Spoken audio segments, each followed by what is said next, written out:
Continuing with the Advanced Khan Academy questions, these are the central ideas and details questions. So really two different kinds of questions, both of them having to do with reading comprehension, central ideas, main idea, and then details, which we'll encounter as we go.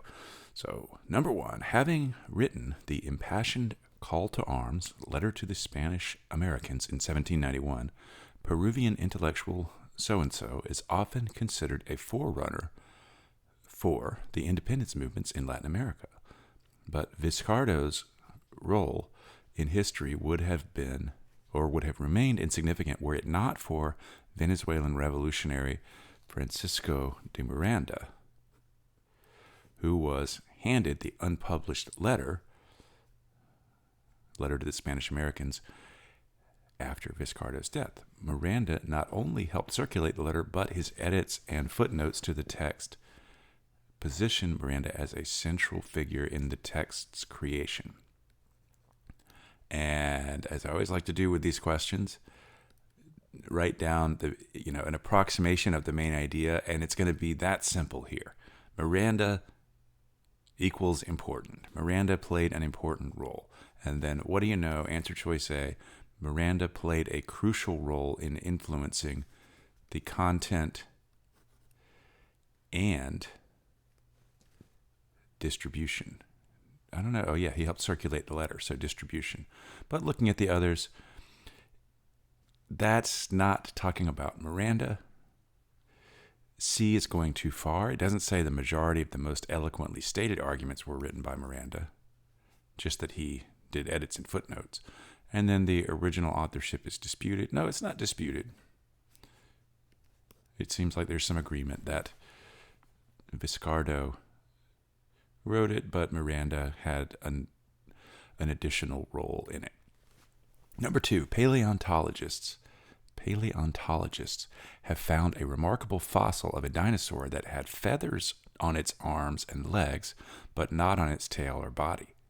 By comparing the fossil with other known specimens, this paleontologist David Hu and colleagues have hypothesized that this dinosaur could be an intermediate form between feathered and non-feathered theropods.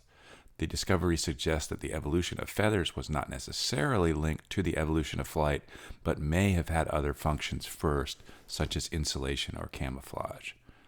And one thing here, even though they're not asking about the tone, we'll just note here that it is a very cautious tone. Could be. They've hypothesized. Okay, so new fossil. A new fossil has been discovered that has led to hypotheses about evolution. What kind of evolution? Dinosaur/bird evolution. Okay, A new dinosaur species. Okay, I wouldn't eliminate that one right off the bat, but it doesn't seem to get at any of the broader significance. And they really just talk about that in the first sentence, that the actual finding. So I'm going to say probably not A. The finding sheds new light on the evolution of feathers in dinosaurs, has led to hypotheses about evolution, sheds new light. And shedding light is basically saying, well, that's pretty broad. It's not saying that it has led to definitive answers or that it is responsible for causing scientists to come up with a new theory or it's proving anything. It's nothing like that. And C kind of does that sort of thing. It goes too far. Confirms the theory. No, it doesn't do that. Again, that would run counter to the very cautious, speculative tone that we see there. And that's just too narrow. It's not about the diversity of feather patterns in dinosaurs. I don't think most dinosaurs had feathers, right? Feathers. So it's going to be B. 3. Algae living within the tissues of and notice here that this is a different question. What does the text most strongly suggest about corals that produce bright colors? Okay. Algae living within the tissues of corals play a critical role in keeping corals and the marine ecosystems they are part of thriving. Some coral species appear brown in color when healthy due to the algae colonies living in their tissues. So that's kind of weird. Healthy coral is brown, or at least some. In the event of an environmental stressor, the algae can die or be expelled, causing the corals to appear white. So unhealthy corals turn white. To recover the algae, the bleached corals or white corals then begin to produce bright colors, which block intense sunlight, encouraging the light-sensitive algae to recolonize the corals. So there's a kind of cyclic aspect to this, maybe.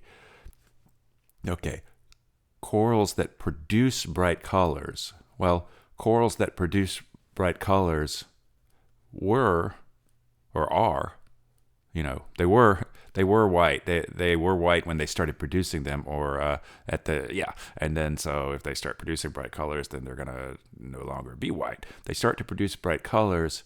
Well, if they were white, then they were previously stressed, due to work, too much, work and due to environmental stressors. So these corals are likely more vulnerable. No.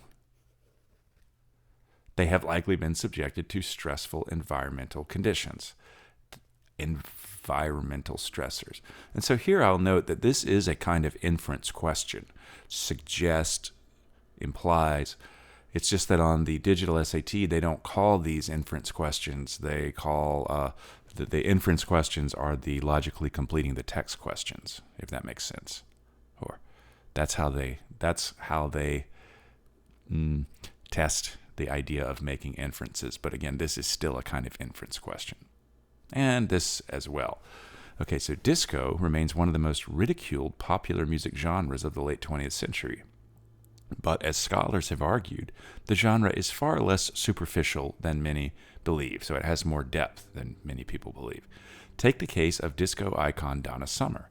She may have been associated with popular songs about love and heartbreak, subjects hardly unique to disco, by the way, but like many black women singers before her, much of her music also reflects concerns about community and identity. These concerns are present in many of the genre's greatest songs, and they generally don't require much digging to reveal. So, disco has more depth than people realize. Okay. But that might not lead us to the answer. We just want to find something that is suggested. A, it gave rise to a capital B black women's musical tradition that has endured. No, doesn't say anything about that. It has been unjustly ignored by most scholars despite the importance of the themes addressed by many. The importance of the theme. Well, it has been ridiculed, but some scholars have argued for it. And the themes, well, it's saying here that there are important themes that don't require much digging, but that's not the same as saying many of the genre songs. I think this one is one we don't want to eliminate, but we also don't want to pick it yet. It has been unfairly dismissed for the inclusion of subject matter that is also found in other musical genres. So, okay, she may have been associated with popular songs about love and heartbreak, which might be deemed superficial. But at the same time, those themes are hardly unique to disco, meaning that they are also found in other musical genres. So subject matter, like love songs, that are also, And it has been unfairly dismissed. It has been ridiculed, but the author of this passage does think it's unfair. So I think that's going to be our correct one. D, no, it's not saying that it evolved over time. It's more like as it existed, during its existence, it had a mix of these different kinds of themes in its lyrics. And so C will be our correct answer here. In a paper about PIN planar perovskite cells, that sounds scintillating, extremely interesting. In a paper about PIN planar perovskite cells, one of several perovskite cell architectures designed to collect and store solar power. No idea what a perovskite cell is, but something sciencey. Lindsay McMillan-Brown et al. Describe a method for fabricating the cell's electron transport layer using a spray coating. Okay, we don't want to fall asleep. Okay, something about conventional ETL fabrication. Okay, conventional ETL fabrication is accomplished using a solution of nanoparticles, so tiny, invisible particles. The process can result in a loss of up to 80% of the solution, increasing the cost of manufacturing at scale. An issue that may be obviated. What is obviated? That's a vocab word that's not on my list of 400 words, but kind of like avoided. I know it looks like obvious, but no, it's like something can be avoided or sidestepped or made irrelevant. I don't know. An issue that may be obviated by spray coating fabrication, which the researchers describe as highly reproducible, concise, and practical. Okay, conventional ETL can make it hard or expensive to manufacture at scale. And what does manufacture at scale mean? Manufacture at like a high volume, a large quantity. So on to the answer choices. It typically entails or results in a greater loss of nanoparticle solution than well, we don't have any evidence about that. We don't want to guess. And it doesn't compare this loss to other established approaches. It doesn't really talk about other established approaches. Spray coating fabrication seems like something new. It is less suitable for manufacturing large volumes than an alternative fabrication method may be. And I think that's going to be correct. An alternative fabrication method, spray coating fabrication. And what about large volumes? Well, manufacturing at scale. So when you do have these strongly suggest prompts, or even according to the text prompts, you want to find those multiple matches between your answer choice and the passage. So I think B is going to be correct, but C, it is somewhat imprecise, and therefore, no, it doesn't say anything about precision, as far as I know. And then D, it is more expensive when manufacturing at scale than are processes for fabricating ETLs used in other. No, it is expensive when manufacturing at scale, but it doesn't mention that comparison. So again, we don't want to go off the page in terms of going really beyond what's in the passage. We want to read between the lines, maybe find something that isn't 100% explicitly stated, but still has strong evidence to back it up. And so that's what makes B superior to D on that one. How do the people in the capital of Mexico most likely regard Dr. M, as we'll call him? So it is a saying in the capital of Mexico that Dr. M carries more family secrets under his hat than any archbishop. And here we are, of course, speaking figuratively. Secrets. I guess the secrets could go all the way up to the top, right? He's got a big hat, but under his but that's in his hat. Under his hat would be in his head. In his head, actually. Okay.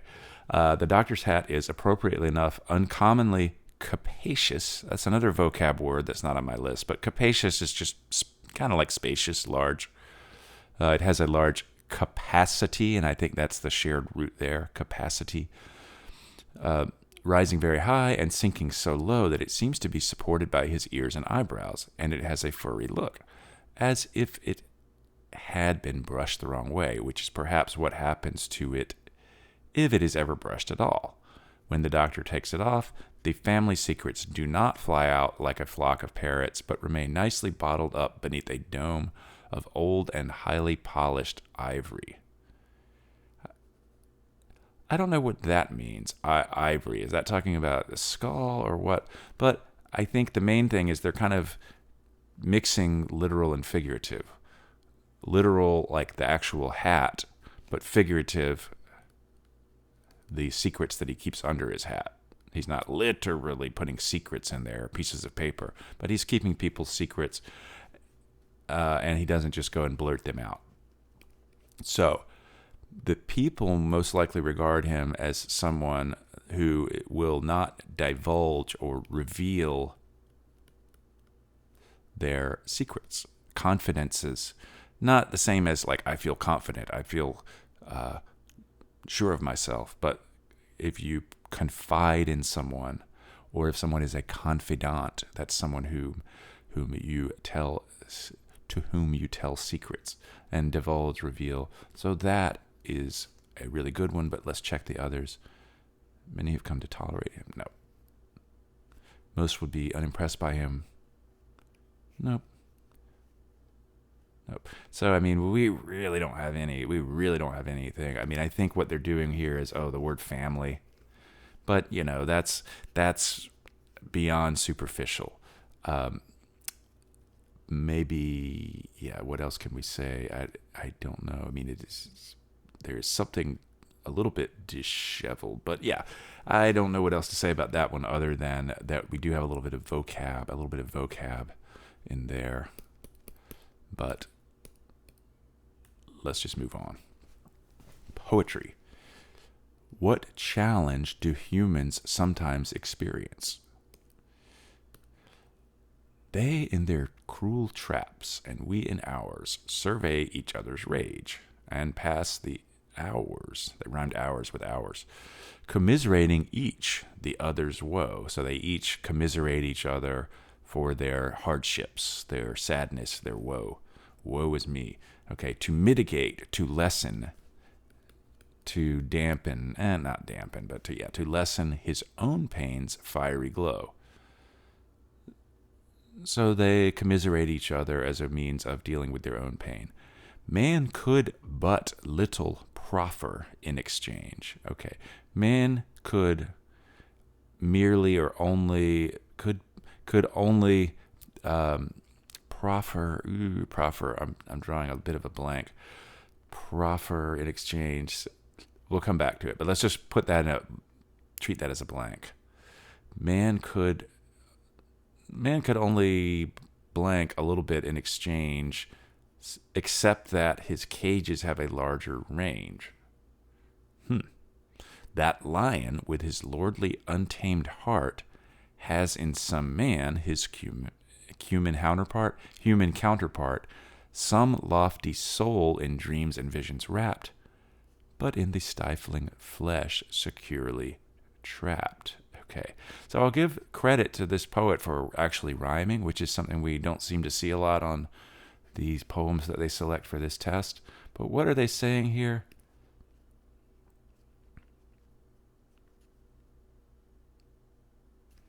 Humans sometimes experience, I don't know, something about feeling trapped? I don't know. Let's go and look. They cannot effectively tame wild animals, but no. So we always want to be wary of these really literal interpretations, surface level, superficial readings, because when we're dealing with poetry, we're generally dealing with some kind of figurative language. They have aspirations that cannot be fulfilled because of certain limitations. And so not only does the poem rhyme, this answer choice rhymes.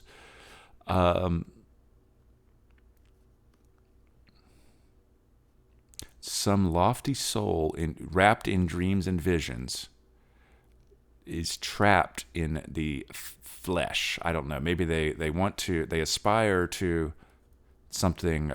Here is human being on earth. They aspire to something lofty in the clouds, so to speak. But it turns out that they're in a cage. Is that a cage? Something like that. That actually does seem to work. Certain limitations, dreams and visions, aspirations. But let's see. They cannot focus on setting attainable goals because of a lack of motivation. Nothing about that. They quickly become frustrated when faced with difficult tasks because of a lack of self-control. I don't see any evidence for that. So here is maybe an example of how we can get the right answer to a poetry question like this, even if we don't understand the whole poem. We can find some close matches, again, aspirations, dreams and visions, limitations, trapped by the flesh, these human limitations. And that's going to be good enough to get us to the correct answer. If you have any additional interpretations of this poem, feel free to leave those in the comments. But for now, we'll move on to number 8. The most recent iteration or installment of the immersive theater experience Sleep No More, which premiered in New York in 2011, transforms its performance space, a 5-story warehouse, into a 1930s-era hotel. Audience members who wander through the labyrinthine or labyrinth-like, maze-like venue at their own pace and follow the actors as they play out simultaneous interweaving narrative loops. So these audience members confront or face the impossibility of experiencing the production in its entirety because it's taking place throughout this warehouse. So it's impossible to experience all of it at once the same way that you could with a play on a stage, because there you're just looking at the performers up on the stage. Okay, the play's refusal of narrative coherence, so it doesn't have a coherent narrative or storyline, thus hinges or relies on the sense of spatial fragmentation. So spatial fragmentation, like you've got some stuff happening over here and some stuff happening over there and some stuff happening there and over there and over there. Maybe that's the warehouse up there, up there. The sense of spatial fragmentation that the venue's immense, big, and intricate, detailed layout generates. Okay. Its use of its performance space means that patrons or audience members can't experience the play all at once. And what I should add here, the play or the performance all at once, if they ask what the text most strongly suggests, that means that they're not asking for something that the text explicitly states. So we should expect to read between the lines, to need to read between the lines at least a little bit.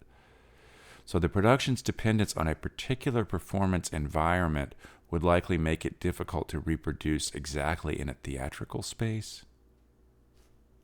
Maybe? I mean, that's not the first thing I would have thought of. Definitely not B. Audience members who navigate the space according to there's nothing in there about a recommended itinerary. The choice of a New York City venue likely enabled the play's creators to experiment with the use of theatrical space in a way that venues from earlier productions could not. Well, I don't think it's anything specific to New York City. I mean, it premiered in New York City in a warehouse, but actually, earlier productions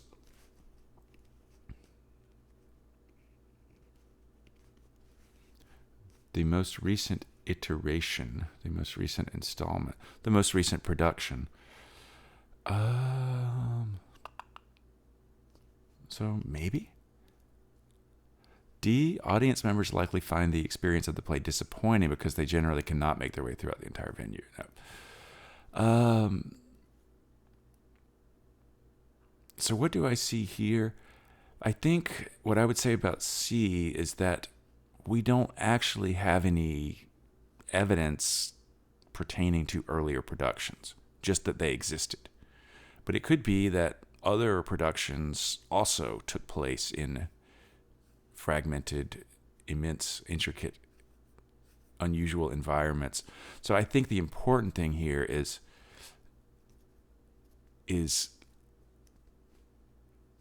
it does depend on a particular performance environment, and you couldn't really reproduce that in a different theatrical space because it is unique to that it's a 5-story warehouse into it. Yeah, I might actually go and make sure and double check this one, because I just zoomed through these beforehand a couple of weeks ago quickly enough to but to get an answer key together. I don't remember the answer to this one, but I'm pretty sure it's A. And again, I just don't see any evidence or any discussion of the earlier spaces. So there we would just be guessing, and we don't want to guess. Okay. 9. Optical tweezers are specialized scientific tools, particularly useful in biology and medicine, that use high-powered beams of light to trap and manipulate minuscule, extremely small, tiny particles for study. Use of the tool has led to several scientific and medical breakthroughs over the last few decades, but the particles are often under prolonged exposure to the intense heat of the light beams. To overcome the risk of overheating, and thereby damage, and damage is being used as a noun there, to overcome the risk of overheating and the risk of damage to the whatever. Researchers sometimes attach nano-sized glass beads to particles, allowing the light to focus on the beads instead of the particles. Okay, so one advantage of attaching glass beads is that it helps overcome the risk of overheating. A is extreme. It doesn't say it can transfer any heat absorbed from the optical tweezer's light beam. It doesn't say anything about time. It doesn't say anything about weakness or strength. It facilitates or helps along the maneuvering of particles without directly heating the particles themselves. Yeah, so it allows the light to focus on the beads instead of the particles. So it doesn't heat the particles themselves, and so that would have to be D. So technical, but it's just about focusing in on the relevant part of the passage, part of the paragraph, and staying focused on that and not going off in some tangent that they suggest with their wrong answer choices. So we got 10 and 11. For centuries, the widespread acknowledgement of the involvement of the cerebellum, a dense brain structure in vertebrates. Lots of prepositional phrases. Of the involvement of the cerebellum in coordinating motor control in humans has hindered recognition of other possible functions of the structure. Wow. That's a lot of prepositional phrases. So the fact that there has been widespread acknowledgement of the cerebellum in motor control has kept there from being sufficient recognition of other possible functions. So neuroscience research from the last 2 decades now suggests that the cerebellum regulates emotion and social behavior, and recent research has identified a pathway connecting the cerebellum to a center for motivation and reward processing known as the VTA. So something like new finding confirms recent ideas about cerebellum. I don't know, something like that. The recent verification of a pathway between the VTA and the cerebellum, so that would be our new finding, confirms ideas about the cerebellum. The cerebellum's long suspected role in motor. Almost picked that. What is wrong with A? Think about it. We're not confirming the long suspected role of the cerebellums in motor coordination because that's already well established. We're talking about more recent understanding that suggests that it also regulates emotion and social behavior, and that's not the same thing as motor control. Motor control, like moving your hands, your reflexes, your feet, etc. So A was really close, or really tempting for a second, but not going to be it. Recent advances have challenged widely accepted claims. No, there haven't been widely accepted claims about that particular pathway. Technological limitations have historically hindered or obstructed the study of the cerebellum. Nope, it's not about technology per se. D, the cerebellum has primarily been thought to regulate motor functioning. It has been widely acknowledged to be involved in coordinating motor control, but in recent years, neuroscience researchers have been uncovering additional functions. So additional functions, kind of general, but that does encompass that stuff, and so D will be correct. But I would imagine a lot of people would be tempted to pick A on that one if they didn't actually pick it. And then last one for this batch, in a study of new technology adoption, David Marikian et al. Examined negative disconfirmation, which occurs when experiences fall short of one's expectations.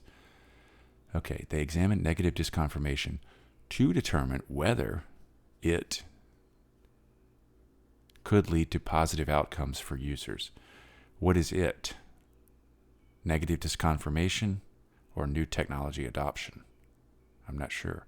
The team focused on established users of smart home technology that spies on you in your own home, which presents inherent utilization challenges, so sort of like built-in challenges, meaning challenges that sort of come with the territory.